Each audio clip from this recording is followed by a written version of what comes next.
Joining us now, Democratic Michigan Congressman Dan Kildee, who spoke at yesterday's Harris-Walz rally. Thanks so much for being with us. Talk to us about Michigan, the importance of Michigan. Joe Biden won it very narrowly in 2020. So how do you see Michigan shaping up now? It's a must-win state, and it is partly why Tim Walz was chosen, to choose a Midwesterner. Is that going to work? Yeah, I mean, I think it's going to help for sure. It's going to be a close race. Michigan is one of a handful of states that will determine the outcome of this election. But with Kamala Harris at the top of the ticket, we've seen a dramatic increase in enthusiasm right here on the ground. And then with her choice of Tim Walz, well, number one, a reflection of her incredibly good judgment. Tim is a wonderful guy. But he also is one of those folks in Michigan, while people are still getting to know him, Tim Walz has known the people in this state in many ways his whole life, because his life history is one that matches a lot of the histories and a lot of the biography of people right here.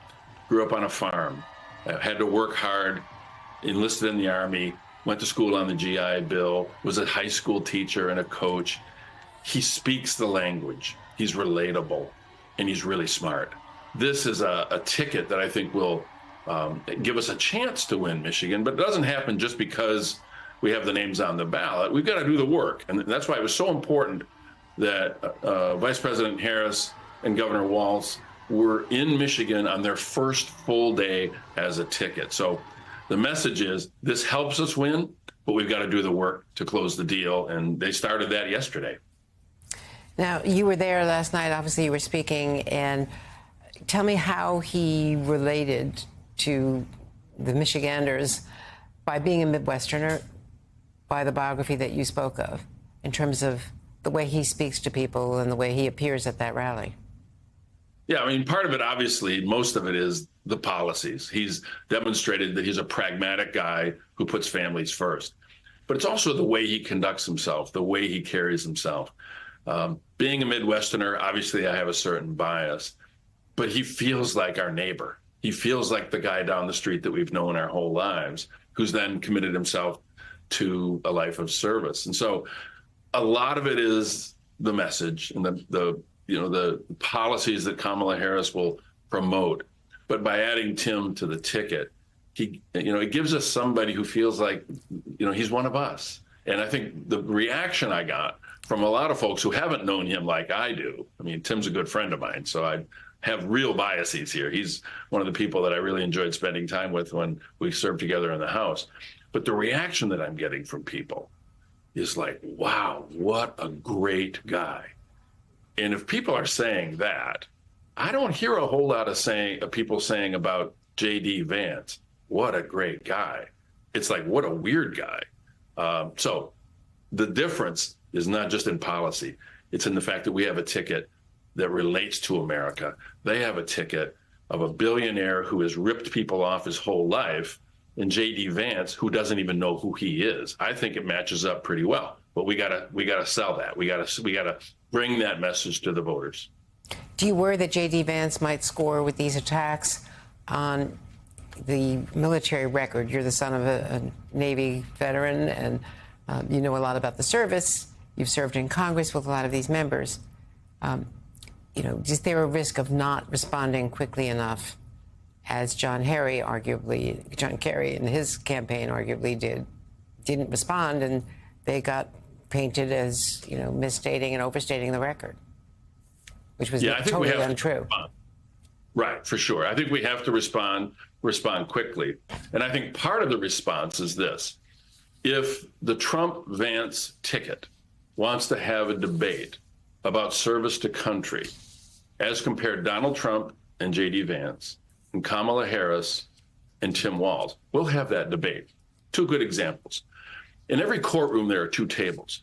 There's the table for the people, where the prosecutor sits, and there's the table for the defendant. For her career, most of her career, Kamala Harris sat on the table representing the people. For most of his life, on and off, Donald Trump has sat at the table for the defendant. J.D. Vance served a few years. We honor his service. I do, honestly, sincerely honor his service. Tim Walz served 24 years in the U.S. Army. honorably, did well, doesn't exaggerate his record, became a high school teacher. I mean, let's have that debate.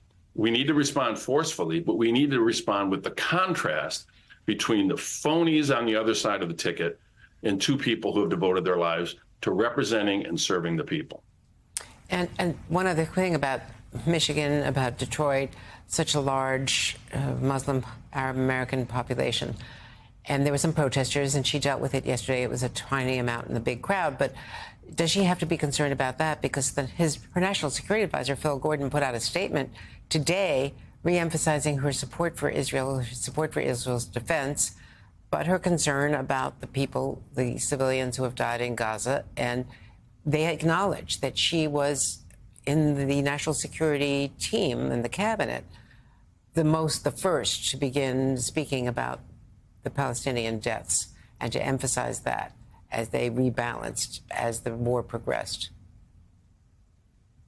Yeah, Vice President Harris has been very clear. She feels the pain, understands the pain of the Palestinian people, obviously also supports the right of Israel to properly defend itself. There are lots of voices within the Democratic coalition. We heard some of them yesterday. I thought what was remarkable about it, because I was there, is that Vice President Harris said, this is a democracy, everybody's voice gets to be heard. But if you want Donald Trump to be the president, because that's the choice, just say so.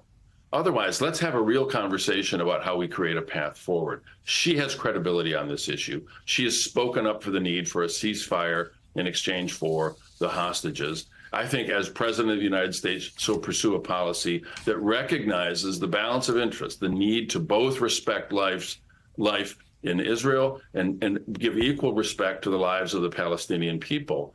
I think she'll be able to do that. You always learn something about people from Zoom. Congressman, I've known you a long time. The drum kit. I didn't know you were a drummer. I have been a drummer since I was about 10 years old. I play almost every day when I'm here at home. I guess it's my therapy. I will notice I've played the drums a whole lot more since I've been a member of Congress. It seems to help a little bit. I'm a big Ringo Starr fan. Music is the best therapy. I've always found that. Thank you very much.